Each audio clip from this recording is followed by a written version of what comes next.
प्रधानमंत्री नरेंद्र मोदी और अमेरिका के राष्ट्रपति डोनाल्ड ट्रंप के बीच 35 मिनट तक फोन पर हुई बात के बाद विपक्ष कई सवाल उठा रहा है। इस बीच दिल्ली सरकार के मंत्री मनजिंदर सिंह सिरसा ने कांग्रेस नेता राहुल गांधी को जमकर घेरा। उन्होंने क्या कुछ कहा, सुनिए। ये बताइए, राहुल गांधी बेचारे को क्या पता कोई डिप्लोमेटिक टॉक्स कैसी होती हैं।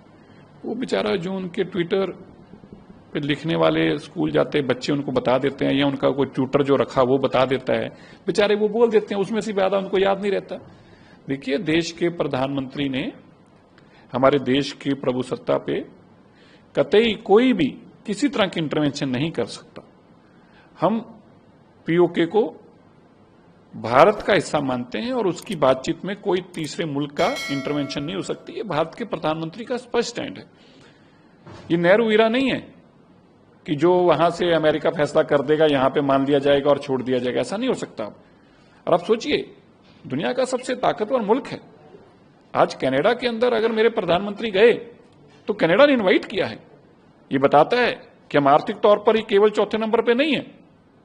हमारी राजनीतिक ताकत, कूटनीति में भी आज दुनिया हमारी ताकत को समझती है और दुनिया की हमारी ताकत को महसूस करती है। यही कारण है कि अमेरिका का राष्ट्रपति भी अगर आगे से हमें को कहता है तो मेरे देश के प्रधानमंत्री अगर उसको मना करते हैं तो उसके अंदर दोबारा कहने की हिम्मत नहीं करता। ये मेरे देश की ताकत है और ये मेरे देश के प्रधानमंत्री की ताकत है। और कांग्रेस को अगर आप कहेंगे, अगर ट्रंप भी फोन करके बता देना और ट्रंप भी अगर अनाउंसमेंट भी कर दे कि देश के प्रधानमंत्री ने इनकार कर दिया मेरे से किसी इंटरवेंशन के लिए, राहुल गांधी का कसूर नहीं है। वो फिर भी वही बोलेगा जो उसको ट्विटर पे लिखने वाले बच्चे लिख कर देंगे।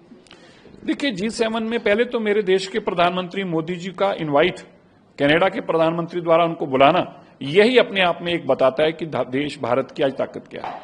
दूसरी बहुत बड़ी है। मैं मानता हूं कि पिछले अगर आप 20-30 सालों में देखेंगे तो इतनी बड़ी डेवलपमेंट नहीं हुई।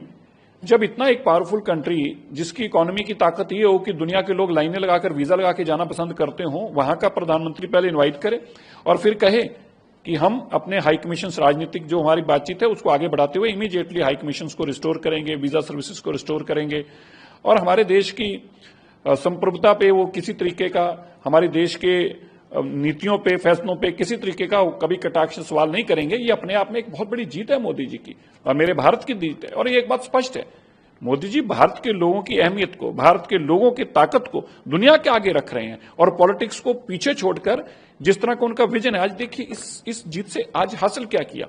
पहले तो दुनिया भर में भारतीयों का सम्मान बढ़ा है, भारत के अंदर भारतीयों का सम्मान बढ़ा है और कनाडा रहने वाले भारतीयों की ताकत बढ़ी है। इससे बहुत स्पष्ट हुआ है कि भारत आज कितनी ताकत एंजॉय करता है, ये बहुत स्पष्ट हुआ है। इसलिए हम भारत के प्रधानमंत्री का कम इसके लिए तो मैं बहुत धन्यवाद करता हूं। सभी भारतीय धन्यवाद करते हैं। कनाडा का जो डिप्लोमेसी दोबारा से शुरू होनी, ये हमारे लिए बहुत बड़ी जीत है।